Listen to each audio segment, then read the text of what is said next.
Good morning, everybody. Happy Friday. This is Peter Ariz bringing you today's edition of Canes Insight Daily. We are live here virtually from Duffy's Tavern in West Miami, the legendary Duffy's, as we do our shows here every Friday from Duffy's. Realized that my microphone for the remote shows made its way to Greece with D, so wasn't able to head over to Duffy's in person to get this show going today. But as you guys see behind me, man, this is the legendary spot, the home of the Canes. You guys have seen Duffy's Tavern in the headlines in the last few months. It is open, still going strong after 70 years here, founded in 1955.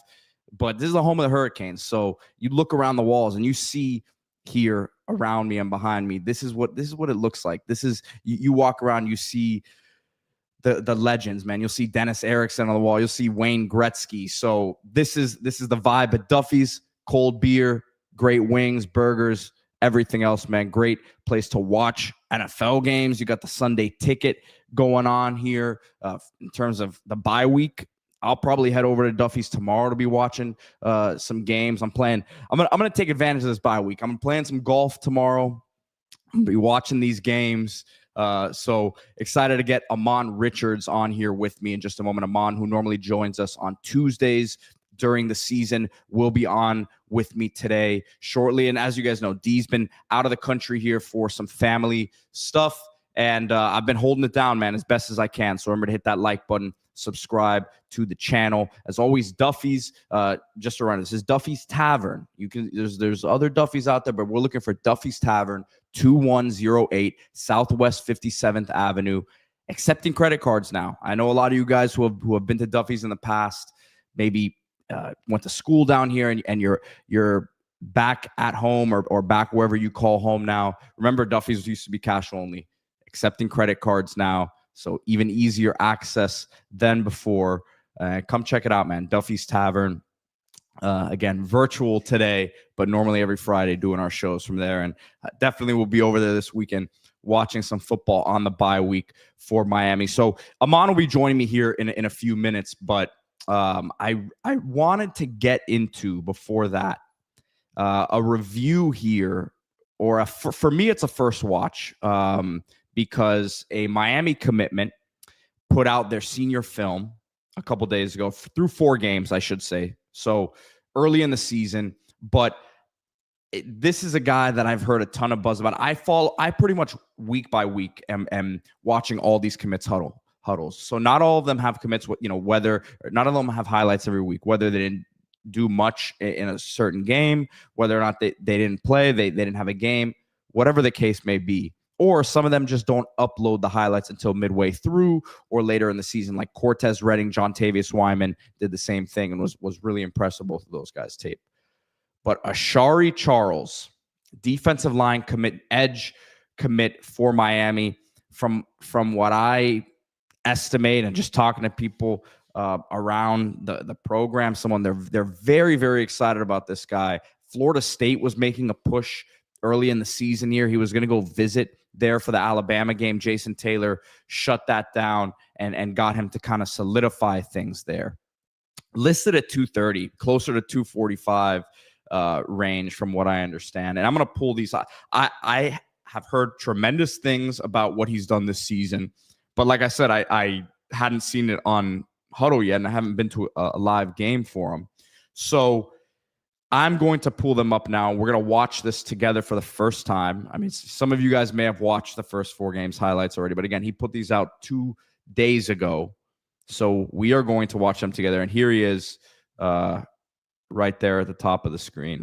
They're going to show it for you there. But yeah, right. Oh my goodness. The explosiveness, man, the get off there is absolutely crazy. The speed to power with this guy, from what I've heard, and the bend.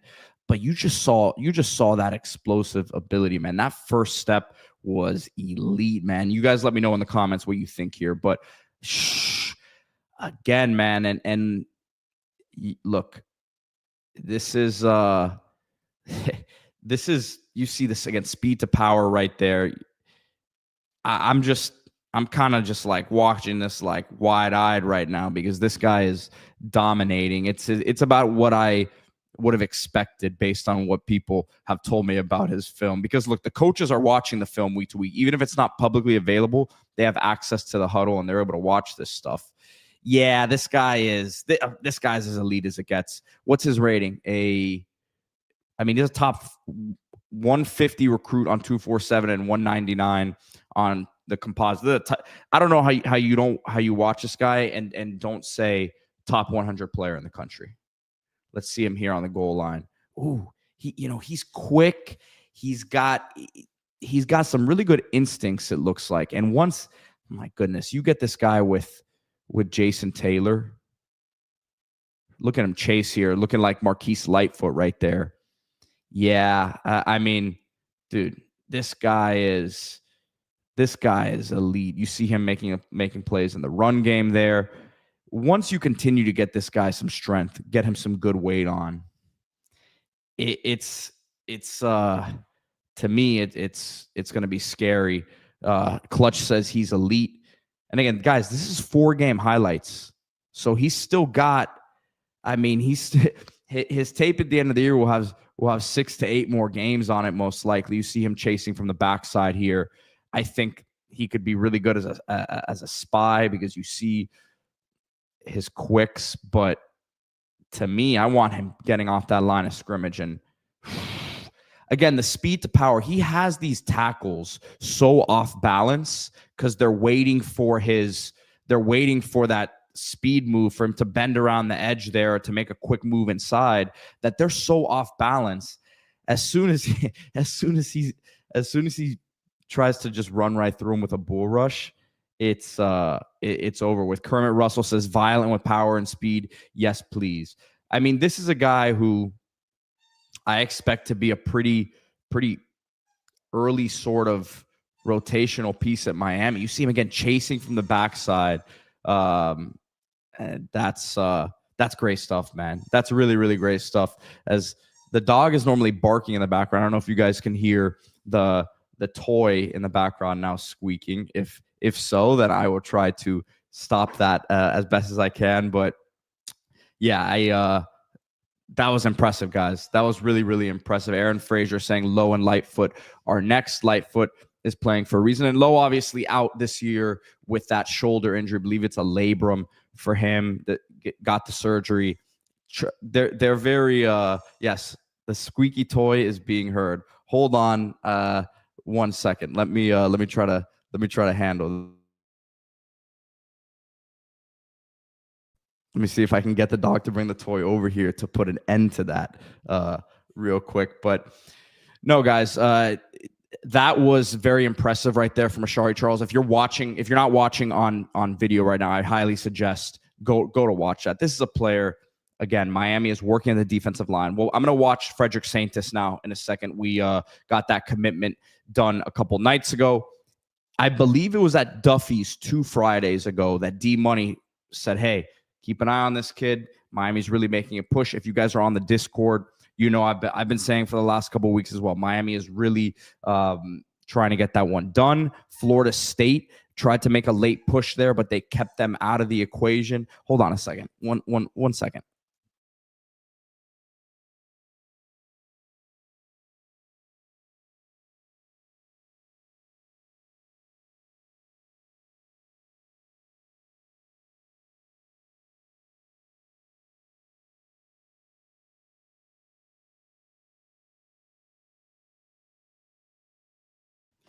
All right, I'm back. Hopefully we don't hear that anymore. Yes, as Clutch said on the Discord, been talking about that one for a while. The dog's not going to be very happy with that one. Yeah, hopefully she doesn't find the toy that I just hit. I think it's still going in the background, so not very good there. Johnny Lagoon says they let dogs into Duffy's. Man, I come here at least once a week, so they let me in here, and I'm a dog, so.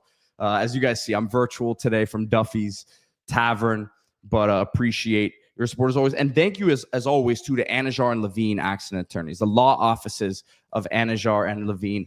1-800-747-FREE, 1-800-747 3733 to take back control of your life with Anajar and Levine. Josh Gross asking, what kind of dog, Pete? I don't really know. It's not my dog. It's my girlfriend's dog. I think it's some sort of small golden doodle, mini golden doodle, something like that.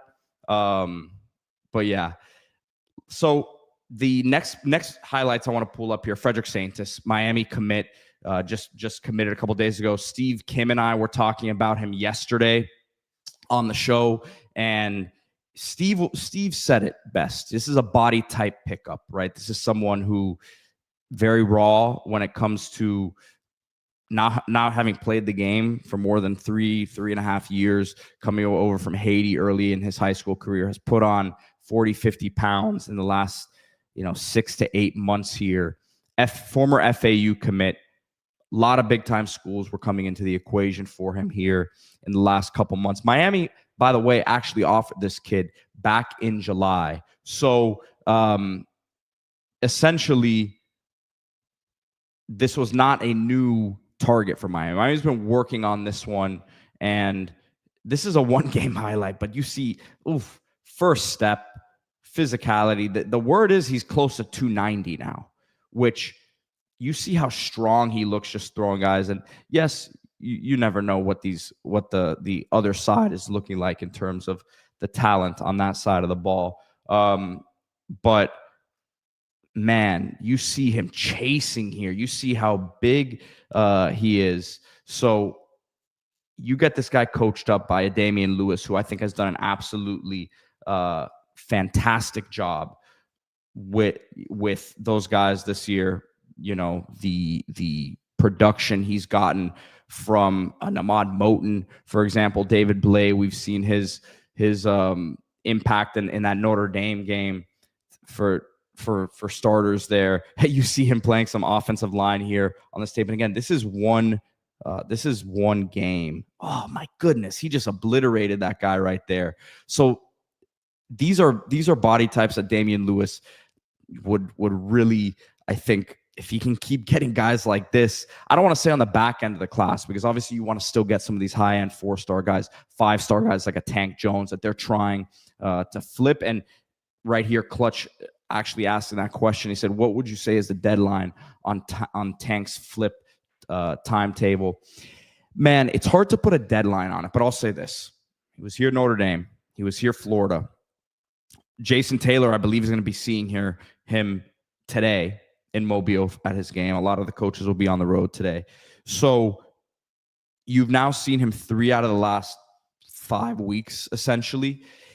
If it doesn't happen now in the next month or so, then how many more opportunities are there for him to visit Miami? I guess he could come to one of the remaining home games here again, but does he need to see Miami again? What else does Miami need to show him at that point? I think it'll come down to, and I've said this before, Oregon is a tough school to flip guys from.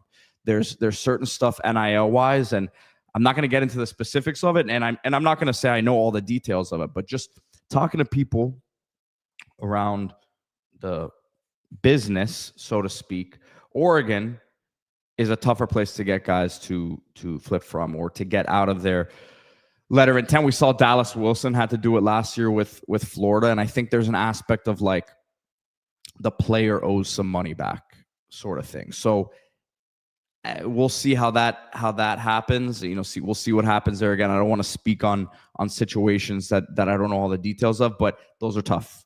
So I think that's the only. I'm not going to say the only thing holding it back, but I think if you can work through those sort of things, then you're in a good position.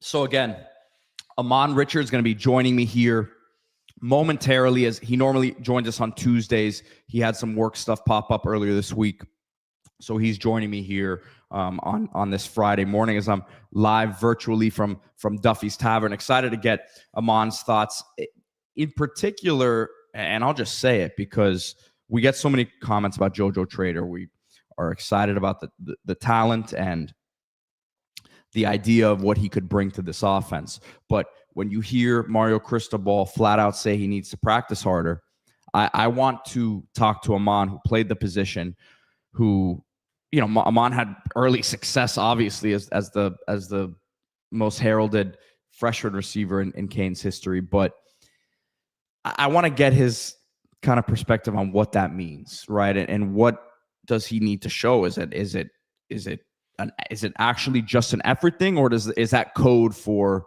he needs to make plays, he needs to do stuff off the field also? But obviously, Jojo is someone that can help add a layer to this offense in terms of some of the stuff getting open down the field, creating separation, making guys miss after the catch. I think in terms of a real speed deep threat, you're still looking at more of a Keelan Marion there who can take the top off a defense. But Jojo is someone who like I just said, can create separation down the field, can make contested catches, has great body control, can contort his body in certain ways when and kind of float. It makes it look effortless at times, but to get to that point, there's more to it, right? You got to run the right routes. You got to get off the line of scrimmage. If a defensive back's being physical with you, you've got to play through contact at the catch point. So there's a lot of stuff to it, and that's just how it goes, man. So Josh Gross says the Pete solo pods. I don't know, man. I think it's much easier doing these with a host, because obviously, like you guys know, I have to reading these comments. I'm trying to make sure I stay on track with what I'm trying to talk about. Like Frederick Saintis here that I was getting into, and I just showed you guys one game clips. Let me pull up another one here, because he's someone, and again, if I didn't mention it, he's from Naples. Well, he plays high school football in Naples. He's originally from Haiti. Came over, I believe, midway or early in his freshman year of high school. So this is someone who's more of a late bloomer.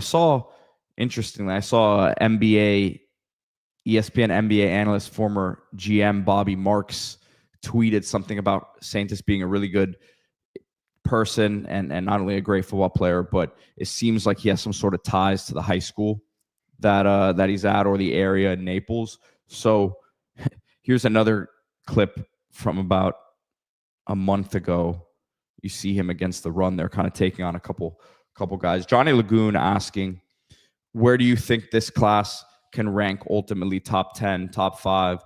What are they at right now? Like 13, 12, top 7, maybe? I think if they, in a perfect world, flip a tank. Because the problem is I'm not really good with these evaluations, these additions. Like, I don't know what adding a Tank Jones to the class does right now in terms of how many spots does that move Miami up.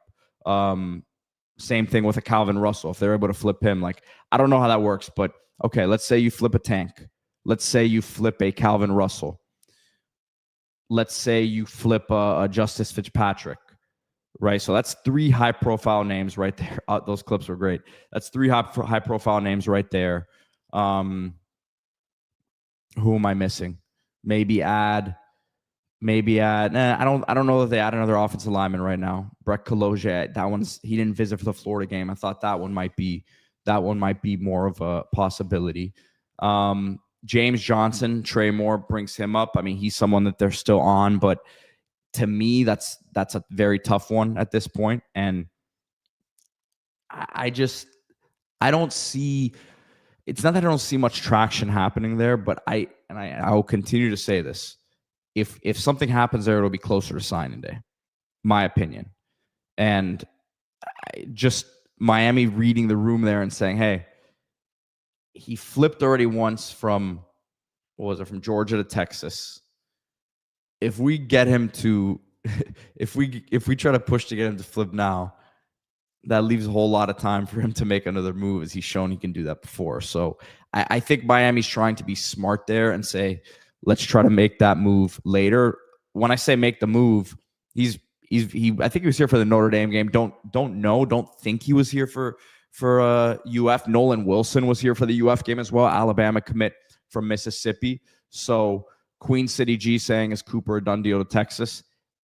he's committed there. Seems pretty solid. He was there this last weekend, I believe, but Miami's still recruiting him. And I did a video on Miami's top 5 flip candidates earlier this week. I've added him on that top 5, and my reasoning was not because I think it's one of the most realistic top 5 realistic flips, but that list was a combination of how badly does Miami want the flip and also like how realistic. So like I had Frederick Saintis on there before he flipped because Miami obviously wanted him, even though he's not top 10 type of D tackle in the country or anything. Miami wanted him really badly and wanted that flip done, but it was also probably the most realistic one at that time. So Cooper, like, when they say, you guys have seen those memes of like 2 things and it's like, hey, where someone's getting recognized and what they actually are. Cooper, where Miami wants him or how badly Miami wants him is all the way up here. The realistic nature of it, I probably have it down here, but they want him that badly. And Mario's really trying to do whatever he can. Same thing with Calvin Russell, and I think they've made very positive strides there, as I've reported on here and on the work Discord for the last few months, but really the last month plus on that one. So Johnny Lagoon, I guess he's put this in his trusty calculator here, the 247 composite calculator. And he says, you're right, Pete. If we make those 3 flips, so that's Russell, Justice Fitzpatrick, and Tank Jones, then that would put Miami in the top 7. So I think that's a pretty realistic flip haul there. And that's not even including a Marquez Daniel, who from my understanding is going to be visiting Miami again here coming up soon, and a Florida commit who took his first visit to campus last weekend, high 4-star, who is out of Alabama. So you add him as another one to the mix. Johnny, throw him into the mix, and maybe you don't. Let's say you get one of him or Russell. Russell's a little bit rated higher, but he's another one that you could throw in the mix. Trey Moore asking about Jet Washington.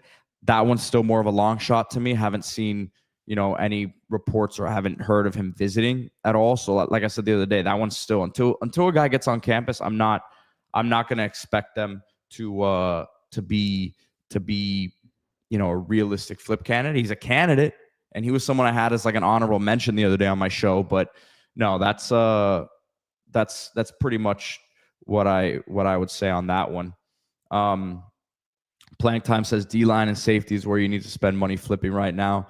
Yeah, I mean, do you go after a Devin Jackson? He's Oregon commit right now. He's had a really good start to his season from what I understand. But Blake Stewart, Cortez Redding's had a phenomenal start to his year. His tape has been sick. John Tavius Wyman as well. But yeah, I would agree. Tank Jones, that one it would cost a lot. Nolan Wilson would cost a lot. James Johnson would all cost a lot. I think you make one of those 3 happen. If you get 2 of those 3, man, then you can really be happy about what you did in this class there. Green Tree All-American says, will be interesting to see how Miami navigates the transfer portal if they make the playoffs. A lot of big-time pickups have come in the second window of the portal the last 2 years, as of course that looks like the second portal window is going to be a thing of the past here. I think they're going to continue to be very aggressive with the portal, man. I don't think they're going to change much with how they do things. So Johnny Lagoon says, if you flip Marquez Daniel with the other you mentioned, you jump Texas to 6. So without much further ado here, though, I'm going to bring in Canes great Aman Richards. Aman, how you doing, my friend? Doing good, man. Hey, I was trying to get here. Man, let me tell you guys something on the show. Not only was this guy a great player in his day, but he was handling some business earlier this week. That real world isn't very much fun, huh? Nah, it's different, man. It gets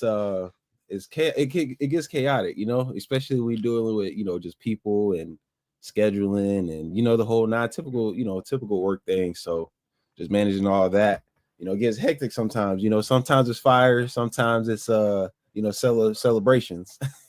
Hey, if you guys have some moving you need done, hit up Aman with with College Hunks because Yes, he was supposed to be on with us Tuesday earlier this week, and he had an emergency come up, so he was handling that. So we're appreciative that he's joining us today. Aman, what's your what's your bye weekend plans? It's nice to have a little breather here at 4-0, huh? Man, feels good, man. I was like, I get a weekend to just unwind, relax, no stress, just watch the games, right? I think we Games are got gonna be crazy this Oregon, Penn weekend, man. State, you got Florida State, Virginia. I'm That's like, tonight. The yeah, Florida State good Virginia is vibes. tonight. Yeah, good vibes. So I take it for what it is. I'm gonna enjoy it because I know next week is going, it's gonna get serious, but I'm gonna enjoy the bye week. It's good for us though, to get healthy just as a team, and then you know how it is up and down in the Hard Rock, and give us a little break as well. So Let me ask you, when a bye week, obviously you talked about getting healthy, but Mario this week talked about the position groups going out to dinner, the coaches being around the guys and just kind of hanging out and somewhat reflecting on the first month, but then also understanding that there's a lot to go. So, what are those bye weeks like in terms of that aspect of it? yeah, it's good, man. Especially the way we play, just physical, fast. I think our coaches are very demanding. So you have that opportunity to kind of just like reset your body, your mind, and just kind of re-lock back in, And I know we got a game and then another bye week, right? But I think it comes at a perfect time, right? We went through, Notre Dame physical team, USF, physical team, Florida physical team, right? Now you get that kind of break to kind of reset. And I think it's important to get that competitive juice, get that break so you can keep it, going throughout the rest of the year. I think what happens is guys, like when you're thumping and you're flying around 100 miles per hour every game, you start to burn out. And I think if we want to continue that style of play, I'm just glad it came like right now. Like when I look at how our schedule is, it makes sense considering the type of teams we play, having a bye week earlier in the seasons versus later.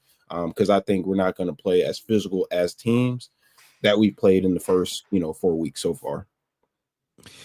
We haven't talked since the Florida game, and it feels like forever ago now. But now that we've been, almost a week removed from it, you've had a chance to sit back, I'm sure, watch the replay and all that. Like, what are your final thoughts on it? As we're well past Florida now at this point, but I just wanted to hear your thoughts on it.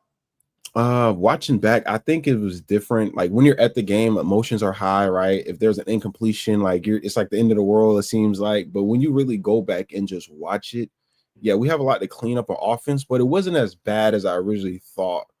When you just watch the first 2 quarters, I think Beck was, playing very solid, making his reads, getting through. And then I think after that halftime, I'm not sure, they probably came out with some adjustments. Obviously the Marty Brown play happened, and then we go 3 and out and we end up playing twice in a row. But overall, it wasn't bad. We scored 26 points at the end of the day, won by 19. You can't really I can't really get myself to be upset about winning by almost 21 points. That's a skunk score. You know what I'm trying to say? Right. If you're playing someone online, you're borderline got to quit. I do think it's positive to know that even we look solid on offense. Wasn't our best night for sure. There's so much to improve on that. If we hit a few of those chunk plays that we missed, CJ Daniels was wide open on a go route on a broken coverage by Florida. We had Elijah Lofton early in the game, wide open over the middle, streaking into the end zone. Just a lot of those explosive plays we missed out on. So, but again, we still scored 26 points. So it's kind of we cleaned those up. And Mario kind of touched on a little bit on those interviews he kind of went on a few days ago. We cleaned those up, man. We got a long way to go, but I'm still happy with the type of team we have right now, because in years past, we probably lose at least 2 of these games, probably lose the Notre Dame game and probably end up somehow swattering the lead to Florida, right? So it's kind of we've shown that at the end of the day, we know how to finish the game. That's what I like the most. I'm going to get to some of these questions in the comments, guys, later in the show, but I had a few more questions to get to with Aman here first. So the rain that was what everyone has been talking about. You got to take that. No, you're good. You're good. the rain. I mean, the factor of the rain. Yeah. As someone who's had to play through it before in South Florida many times, just talk about with as hard as it was raining. Like, is that a legit excuse for some of the stuff we saw in terms of the sloppiness? You know, CJ Daniels very unconventionally not unconventionally, but very uncharacteristically, I should say, drops a ball there. Some of the downfield passing from Beck. You know, a lot of people are speculating is the arm, you know, fatigued from the first few weeks? Is he injured again? Like, from your perspective, how big of a factor was the rain last week? Huge factor, and I'm gonna say why. And it is obviously, people say it's an excuse, but it's a reality, especially in Florida. Just whether it's youth league, high school, college, everyone knows once it starts raining, like the whole throwing the ball downfield is just kind of out of the window. You're still gonna take a few shots, but the game plan isn't 5 wide throwing the ball around. That's just not realistic. Why? Because guys can slip, interceptions can happen. The field is wet, and I think it was pouring like a lot more than what the TV, like what you can see on TV. And that's where I think people who are probably watching and not really at the stadium kind of fail to like not really understand how bad it was. And it really rained throughout the game, even though it may have stopped a little bit, trickled, but it was still like constantly, you know, wet. And then it started pouring again in the fourth a little bit. But I did some stats, you know. Hey, I did some little research, right? And let's go. Let's hear it. Analytics, Aman. When we talk about rain games, right? I went back to a rain game I remember vividly, 2018, Miami versus Duke. I looked at the passing stats. Daniel Jones had like 100 and some passing yards, 1 touchdown, 1 interception. I think Malik Rozier had 96 passing yards. If you look at the rushing stats, Duke rushed for over 100 yards, Miami rushed for over 100 yards. That's just kind of what the game is going to be with those type of weather conditions. And if you think I'm making it up, look at Ole Miss versus Georgia when Georgia lost at Ole Miss. I think it was last year with Beck on the road. Beck stats was, I think it was 186 or 150. It was like 150 plus somewhere in that range. And then Jackson Dart threw for 199, a pick and a touchdown. It's kind of like, that's kind of what you're going to get in those type of climates. Like, and that's why I'm like, I mean, end of the day, we still got the win. We put up 26 points, but you can't ignore like what the conditions was. It's kind of like if there was a snow game, do you expect you know, Patrick Mahomes to throw for 350 yards in a snow game? No, you're not. You're going to see a lot of running. Let me hold on. Let me remember the Dolphins played the Chiefs in that playoffs game a couple of years ago. It was snowing hard. Let me see for research purposes. Well, I guarantee he probably. Let's see, 201.99, 20 for 39, a touchdown, interception. That could be his stats in a beautiful sunny day, though. Aman. That's true. Hey, that's fair. That's fair. Mahomes threw for 262. But listen, the point remains. I was just curious. I was curious to look it up. That is interesting though. Those were all games that you were a part of though. That you were just talking about. Yeah, I wasn't in the Duke game, but I was there, and it was a monsoon. Like DJ Dallas had a really good game. He even slid across the grass when he scored. There's a few rain games I've been a part of. Georgia Tech, 2017 was a rain game when Langham had that catch, that miracle catch at the end. It started storming that game, so it's South Florida. We know it's the hurricane weather. It gets crazy. You know, it rains, it's off, it's on. We're used to playing in it, but you got to remember, like, we have a dominant offensive line, 3-headed monsters. Well, you can say 2 right now. Obviously, Lyle's out, but really 3-headed monsters at running back. Like, we would be foolish to sit around and throw the ball around in those type of conditions. Like, why not just lean on the run? And, you know, it's not going to be pretty, but, I mean, I'm not going to, you know, be mad at it. But we did leave out a lot of explosive plays. You know, we had some guys down the field for sure. So I'm not going to ignore that part of it. When we had some opportunities to kind of put the knife in them and pull the knife and twist it, we should have, but we missed on that. And that's the stuff I want to clean up. Bro, you gotta. I don't know if you probably haven't seen it, but I did a post-game show. I was a little rowdy like I normally am. I saw it, Pete. It's like what you're saying though. You gotta be the boa constrictor. They didn't choke him out. That's what you're saying. It's like They did not just put like they let them hang around. Yes, the game was dominant, but they still let them hang around. They gave them an opportunity. They had the ball with an opportunity to go up. So like, that's where I think we're both in agreement that like there's stuff that they can clean up to prevent 100%. Teams from hanging around like that. Yeah, that ball constricted that. You had me dying, bro. It was like listen, I'm like I'm being realistic with that thing because the boa constrictor is non-venomous. We do not have right now, for whatever reason, it can be the rain, it can be whatever you want to. We've played 3 really, solid teams. A couple, Notre Dame, I think more than a solid team, even though they haven't necessarily shown it all that this year. Yeah. But like whatever you want to say, they don't have that kill shot. And even though last year with Ward, the offense wasn't like big play after big play in terms of, explosives. Yeah. You still felt like the offense wasn't going to get stopped in a certain way. And I still think there's Go ahead. I was going to say, in my opinion, I think that's where guys like, a Jojo Trader, like that talent, right? That ability, when he is right, when he's back in the mix, I think that presents like that deep challenge, that blur that we're all looking for constantly. I think he presents that type of, stretch the field. If it's one-on-one, he can get it, he can get on top of the DB and really create separation. But right now, I think, with the guys we have, they're doing a good job, within the concept, within the scheme, getting open. I just think Jojo is one of those guys who, if you just send him on the outside, if it's press man, I think Carson Beck literally audibles the play and takes a shot, to that type of guy with his ability. So I will see when he comes back. Hopefully he can get back from Florida State. But that dynamic is crazy to think that our projected best receiver is not even on the field right now. And our offense is still like, humming, but it could go to another level with someone like him really featured in offense. I have to ask you about it because Mario made some comments this week that I think were a bit eye-opening, Aman. And I mentioned before you came on that I was going to ask you about this specifically, but he straight up said Jojo needs to practice harder, right? So talk to me about what you think that means. Is that code for legitimately needs to show more effort in practice? Is that just directly saying that, or is it code for he needs to make plays in practice? He needs to actually do something to earn the reps to, as I've said, you got to take the guys in front of him haven't done anything to mess up. He can add a different dimension, but like whose reps are you taking away from right now? And I think that's where I ask you, what does that comment in your opinion mean?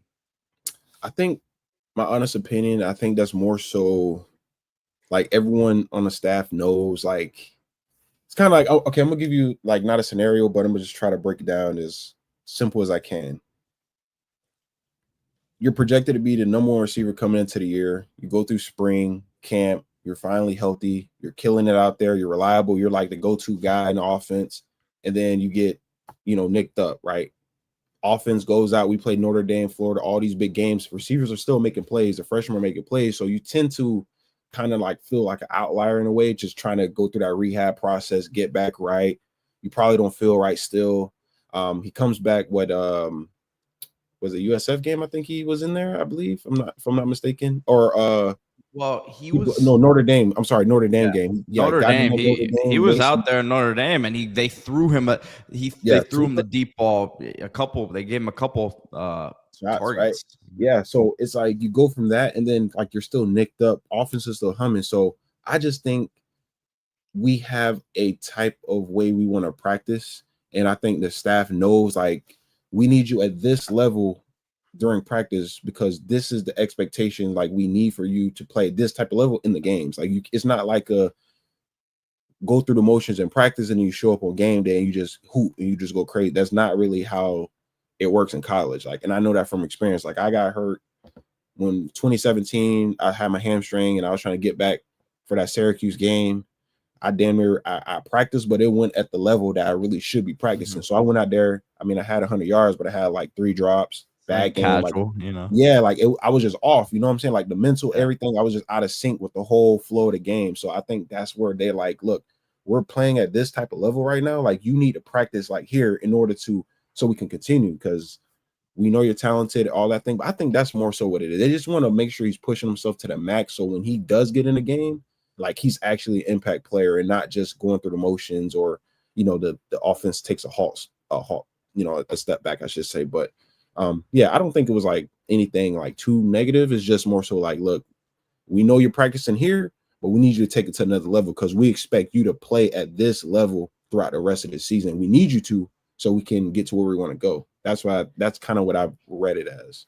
I think it's on him now. It really is, because to me, I think Mario, we know how he is with the media. He almost took it a step further by saying it out loud, because I think he's almost tired of hearing, hey, where's Jojo? Where's Jojo? Where's Jojo? Yeah. And he's like, look, I think he put it out there on the table for everyone to hear, like, he's got to do this. Right. And Jojo has heard that behind closed doors. Mm-hmm. But to me, that's where I thought it was interesting. And now it's going to be, listen, we're in the transfer portal era. We get in the comments all the time, hey, what's going to happen with Jojo if he doesn't play? Guys, I'm not going to speculate here. If he doesn't crack into the lineup, I don't expect, like, by the end of the season, of course he's not going to be here next year. Like, let's not be crazy about it. But I'm not hitting the panic button on it, and I understand that we're 4 games into the season. You have all of this ACC play ahead of you, and he's got a real opportunity now. I think this week, I haven't heard anything in particular. I think this week that just passed here, Aman, can you talk about that opportunity for him? Like, what happens in a bye week in terms of reps now, especially when you want to work more guys into the mix? Can you take us through that? So a bye week is very important, especially for a lot of the younger guys you're trying to get like within the system. You know what I'm trying to say? They're going to get a lot of practice reps for sure. Like the, you know, light foot, you know, obviously he's getting playing time, but that's an important step for him to continue like learning the system and continue like maturing as a player, like in game day.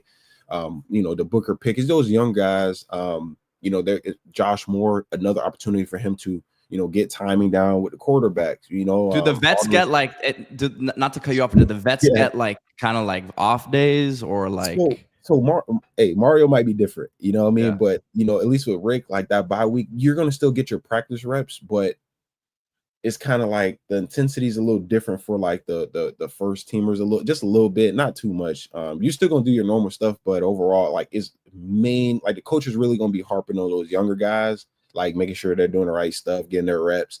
But if you're like nicked up, banged up, like it's the perfect week for you to like get treatment. You know, you're not rushing yourself in your mind like to get ready for a game. So you're just, you know, practicing, trying to like get in shape, get in game day shape. So you're practicing really hard, and then you're just getting hella treatment on that bye week, because, you know, that's what I would say. So yeah, it's a good week, man. I think guys like Jojo, who, you know, was nicked up and stuff and trying to get back in the groove, it's a perfect week for him because he got a whole week to like really hit the training room again. There's no game, so you don't have to go through that physical kind of bruising or anything like that. And then you got all next week again to continue practicing and staying healthy. And then so you really got 2 weeks to get your body right, your mind right.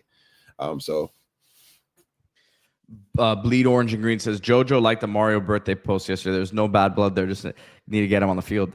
Listen, I never said there was any bad blood, and I don't think anyone thinks that. It's just the nature of college football, man. I'm sure the kid wants to play, and it's been frustrating for him. I know it has been. Pete, it's like this, you know, in high school, like right now, if you rolled your ankle in high school or something, like you can like not practice for like the whole week and still go play in a game. They don't do that like that in college, bro. Like in college, you get hurt, like you really got to work your way back and like really, and he's right, you got to earn those reps back. You know, you got to be healthy enough to go out there and compete and it look a certain way, which they're protecting the player from injuring himself even more. And they're protecting the guy's confidence, because when you're nicked up, you go out there, you drop a few passes, or you feel like you're not as explosive, you lose your confidence, and all of a sudden you're in your head, you know. So I think they're doing a good job of like managing that. But now I think he's at a level where now they're trying to push him, like, you got it, you're the guy right now, like you're healthy, you know, we just need you to take it up a notch. So, you know, the expectations, you know, throughout the year, you know, it's gonna be raised. He's gonna be the guy we're gonna rely on later in the season. I can tell you right now. I'm going to get to some of these questions here in the comments for you specifically, Aman. Joel Warren, which shout out to Joel Warren. I mentioned it earlier this week, and Aman, I'll let you know this too. Joel Warren played basketball at Miami in the 80s, and I looked up his bio. The guy was a starter at Miami, scored 14 points in Madison Square Garden. So this guy's a Canes legend in his own right here. Okay. He asked AR, can a quarterback work through his progressions too quickly? Love Beck, but against especially zone coverage, it seems like Malik comes open late, but has already worked past him. Thanks for the insight. Yeah, no, that's a good point. I do think if he held the ball like for maybe 1 or 2 seconds, and that's where it comes because he's not as mobile, right? I think Cam Ward probably can maneuver through the pocket, make some guys miss. I don't think Beck is that type of quarterback, but I will say you are correct. There is times where Malachi have like a bender route, or where he'll cut it back, or he'll create separation. Like he'll be covered, but he'll work himself back open. And if Beck holds it just a second later, he can hit him. Same thing with Malachi Tony. He was doing like a post route, and if Beck held the ball maybe like another second or two, like he's just like that Notre Dame game, just coming wide open across the field. And then he missed, CJ Daniels was wide open, but the pressure did get there. So I do think there's times where you can work through and get to like your check down or like your tight end or whatever a little too quickly and just trust the development. But I do think, that's something that I think they can work on. And as he continues to like trust the system and trust the play calling at times, I think it gets better I think we get better later in the season. As the season go on, these games kind of get played. Get guys like Jojo back who can kind of make the defense like respect the deep shots a little bit more. I think we'll see that. But when he has a clean pocket, I think he's very much on time. It's just when it gets a little hectic, when they're doing stunts up front and guys are kind of coming all over, I think he tends to want to get to like that check down quicker just due to the pressure. But yeah, if he sits in there another second, there's that Malachi stay open. I ain't gonna lie. He's always open. Even if he's covered, like he works himself open. So there's probably some times where he doesn't realize how much time he has in the pocket. He's not used to it. I'm not used to it, man. It's like he wants to roll out to his right a little bit and work himself into like that check down area. But if he is able to just maneuver through the pocket or step up into the pocket a little more, guys are definitely getting open. It may be a little late. Maybe we can get open a little faster. But yeah, that comment is very much on point. Yeah, I've noticed that a few times for sure. Miami Angel Share Society says, can we get Amon's perspective on playing in Doak? I just watched the highlights from the 2017 game. Being there was one of my favorite games I have been to. Man, it's kind of like you guys watch like those like movies, like what is it called? Like those high school movies. I can't think of the names. Like the Titan, remember the Titan? Those. It's just like that in a way, except like you're quite literally in it. Like I remember like being out there and you hear the war chant going off and I'm like literally like lining up and I'm like, damn, like I'm really out here right now. It's me. Like I'm really in the moment. We got Duran James over there in the middle of the field lurking. Like this is real, right? This is real. Like I'm really in this game. I've been watching it since I was a kid, so it's kind of crazy. But it'll be rocking, man. Next week, it'll be rocking. I gotta give credit. Like they're gonna have it rocking. Like they're gonna come up with a lot of intensity. They're gonna be excited to play us. We're gonna be excited to play them. But I just think it's like that boxing match, and I think you probably said it, but it's just the body blows, man. Like we just lean on it, and then eventually, like teams just lay down. I think Florida laid down eventually, especially in that fourth quarter. They just laid down. We had a 10-minute drive, or we had about 10 minutes, scored with 4 minutes on the clock, got the ball back again, scored again. So it's like that fourth quarter is like we're still like humming. But yeah, man, it's different, man. I do suggest like if anyone is like interested in going to like games, like that's definitely one to go to, like at Doak or whatever. I think you'll get like that crazy, because it got that war chant thing. Everyone does it in the stadium, so it gets rocking. But and the fact that they're, we'll see if they win tonight, but the fact that their season's going way better helps that. Exactly. New stadium and they're winning, so now everyone's kind of a little bit more hyped up to, excited. I'm kind of thinking that even though it's a road game, now you have to clean up some of this stuff, some of the offensive pre-snap stuff, because that going on the road is not going to make things much easier. But I'm kind of thinking that the road atmosphere helps us because we haven't had a road game yet this year. Yeah. You got to think that it's hard to say they're tired of playing at home, but it's kind of like, and you tell me if I'm wrong as a player, but like if you played a month straight at home, you're kind of like, it's kind of like scrimmages where you're like, man, I'm tired of seeing, I love playing at home, but like I want to I want to go see some blood. No, you're right on, man. I think it's funny because Van Dyke said it before, like he liked playing away games, but it's just something about like that hate. You know what I'm trying to say? That like it gets you, it's like that, it makes that competitive juice come out a little bit more. So me personally, like, yeah, that like playing at home like that four games in a row, it can get very just like routine based, like it's the same warm up, same time, like kind of thing. I think having that change of scenery going on the road, I think you'll have guys like get that fire. You're gonna have fans. Like I'm telling you right now, they're gonna come out of the tunnel. You're gonna have people leaning through the gates, cursing you out, calling you all type of names, and it's gonna get you amped up. You know what I'm trying to say? Like it gets you there. Like if you think our defense is flying around now, just wait till someone call them all type of names and they're really actually mad. It's gonna be entertaining. But yeah, them away games, man, they're fun. I will say they're a lot of fun because of the hate you receive, and you want to prove and shut everybody up. So it's like, it's first different. road game for a lot of guys, a lot of players who have been,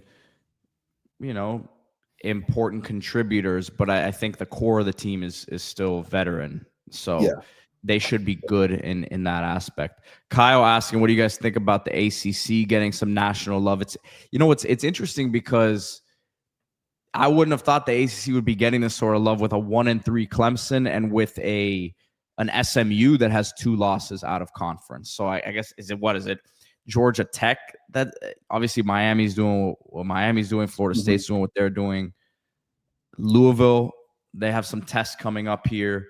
But listen, I'm an ACC guy. In a perfect world, I would love to stay in this conference. I'm a basketball guy too. I know the Big Ten has and the SEC are both great basketball conferences now, but I like the ACC. I would love for the conference to. It's not very unrealistic that it stays in its current form within the next 5 years here, but I love to see it, and I think you need some of these, we'll call them middle of the conference types, to go out and win 9-10 games consistently here to elevate the status. Yeah, I think Georgia Tech is getting that respect on a national level now, and people, we got trolled for it like the last 2 years, but I think people are realizing like, hold on, like they're actually that team that you got to worry about because they're gonna bring it, and they got close last year with a few upsets as well, but they didn't get the job done. But hey, Clemson had to find out, like we found out, like that triple option from the shotgun or whatever you want to call it. It's just a problem. Haynes King, he's a vet guy in that system. Like he knows it very well. It's just they're a physical team. They're going to run the ball. They're going to take away the clock. They're going to come play good defense. It's just, they're a difficult team. It's just a difficult matchup. And if you get caught on an off day, like that's the worst team you want to play on your off day. So couple more things here before I let you go, Aman. Your thoughts on FSU, like from what you've seen early in the year here. Completely different team, so you really can't take anything that we saw last year. Maybe some stuff defensively, but a new coordinator, a lot of new faces there as well. Yeah, man. I'm not like, look, I think they're a good team. I do think I know we're a better team. Like I think we're a more dominant team on both ends of the stick.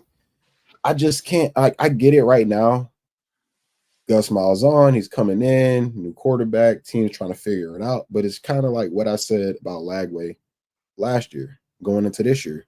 When teams get that film on you, you keep running the same plays. They done ran a reverse about 10 times in the last 3 games, right? There are a lot of RPO read options, like they're obviously have like some type of identity on offense of what they want to do, and they're living and dying by it.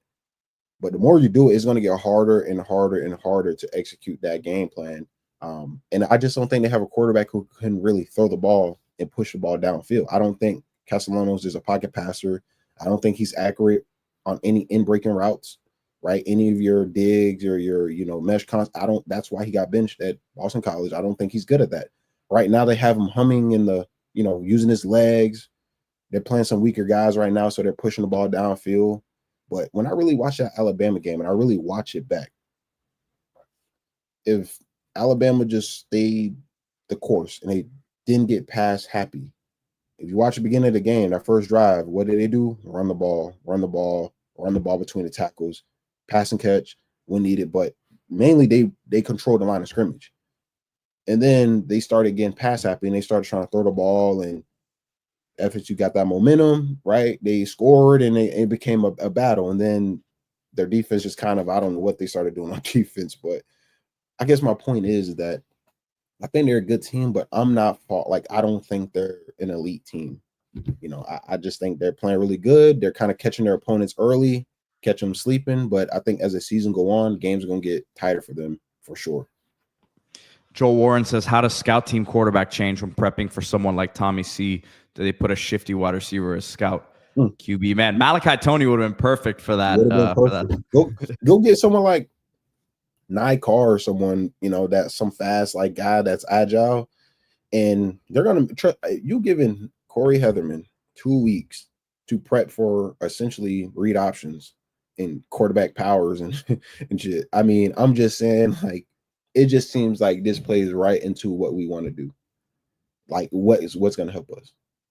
Yeah, I think it's a good matchup. I think same thing with SMU. It's a good matchup for Miami. I mean, I think a lot of these ACC teams, just because of the way that the trenches are for Miami right now, should be games that, man, I want to see some of these young guys play extended snaps, man. I want to see what we saw during the USF game. I was talking with, I had Steve Kim on yesterday, and that's what we were talking about, is that you really hope that you get past FSU here now, and then you have an opportunity in some of these games to continue the development of these young guys. Yeah. And also for the game planning, like Florida State, I do think we have more speed on defense than Alabama had, especially on the D line. I think Alabama's very heavy on the D line. They don't have those. Geez, you know the guy's name, man. Oh my gosh. For who? For who? He was number 15 for Alabama a few years ago. He went not Turner. Oh my God! For Oregon now? No, for Alabama. He played at Alabama. He's in the NFL, but he was for number 15. He was a DN for Alabama. He's from Dallas Turner. Okay, yeah. Dallas Turner. He's with the Vikings now. They don't have that guy that can really move. They don't have what's number 31? Some Anderson, I think. They don't have that speed. Yeah. I think they got a lot of big chunky guys right now, but they don't have that guy that can really contain a quarterback. And I think we got guys like Ruben Bain, Mesidor, Lightfoot, who's actually just as fast as really anyone on the field, that can really chase the play and contain him. So I like how we match up against them. And at the end of the day, over anything, I like our trenches over their trenches. And I think that's just a complete difference. Yeah. Crazy to crazy to say that you like Miami's you said over Bama's trenches, you're saying. Yeah, I like our trenches. No, really but it's crazy. Like 3 years ago, if we would have said it, I mean, we were all hoping it was going in that direction. But now that we can actually say it with some pretty good confidence, it is nice. Yeah, that's the Mario effect, man. Mario and Cristobal. Yeah, we got some dudes, man. So I just think we I know it's a rivalry, so their fans are never going to accept what we really are up front, but they're gonna see. They're gonna see in 2 weeks what it's really like. They keep saying Ruben Bain is overhyped and all this. Okay. All right, he's a little crazy, right? I hope you know. I hope they know that he's a little. I don't know, bro. I've never seen in a good way, but yeah, he tested a 93 in PFF and was quite literally. He was upset. You would have thought we lost the game at the Florida. I promise you. You would have thought you didn't see him on the TV copy. He quite literally was pissed. That's the type of mindset he got. And you mean to tell me he's gonna go into a rivalry game that he's been a fan of Miami pretty much all his life? Don't like Florida State. He's going on the road, and you think he's not going to show up?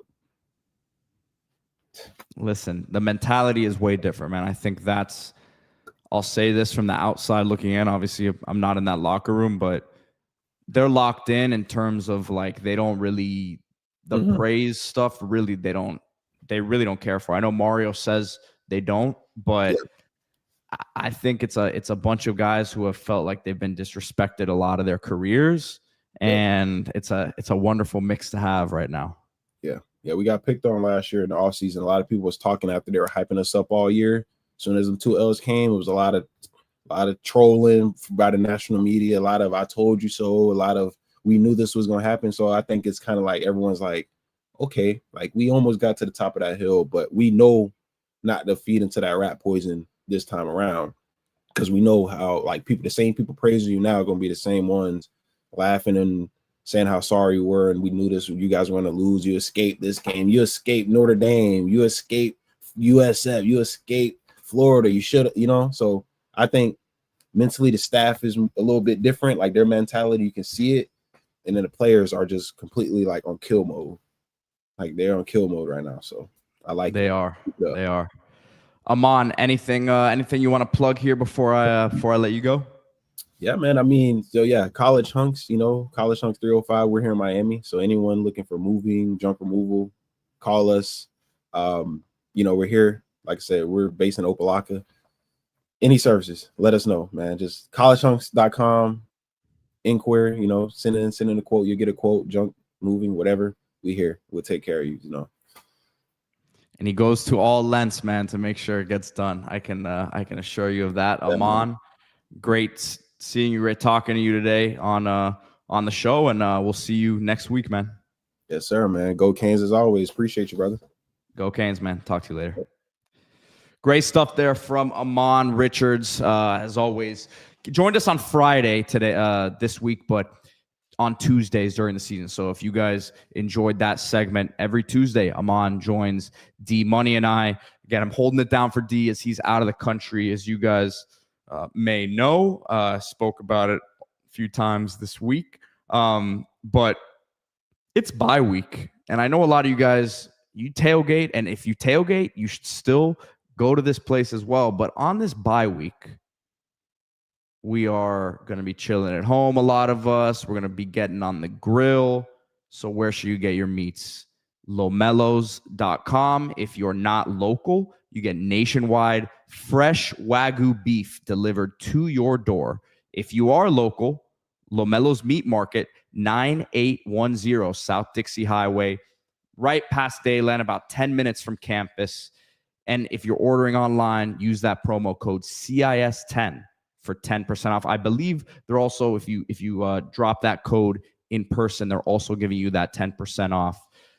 This is the top of the line stuff, guys. You get the skirt steak, you get the Denver, which is incredible for some steak and eggs. It's almost like to me, it's almost like a fillet with a little bit more marbling in it.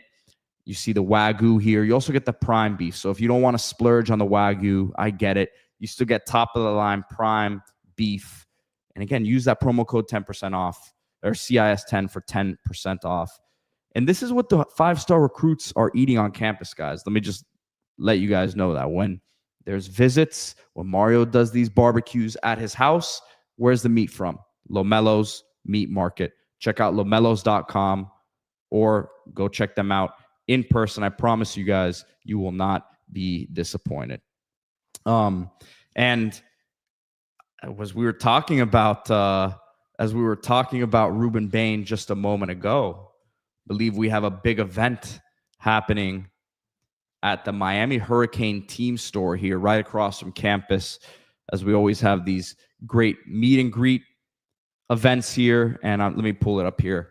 So this is going to be this Saturday. So tomorrow we have Ruben Bain at Miami Hurricane team store right across from campus, 1340 South Dixie Highway, Suite 120, Coral Gables, Florida, right next to the Thesis Hotel there.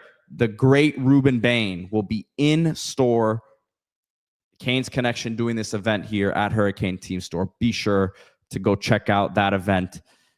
Heisman, can he be there in New York in the end? I think if he continues on this trajectory, he might deserve to be there. He's got to have one of these crazy 4-sack games. He's got to have close to 20 sacks by December for that to happen. So he's got to maybe pick up that pace a little bit. But in terms of the impact, I think without a doubt, one of the best players in the country. So, guys, appreciate everyone who joined me today. Thank you to Aman Richards once again for joining me on this show. Remember to hit that like button and subscribe to the channel. Thank you guys for watching along all week. I know it's not the same without D. Excited to get him back here for Florida State week. You know he'll be coming in with a full head of steam. Appreciate you guys for joining me all today. Go Canes.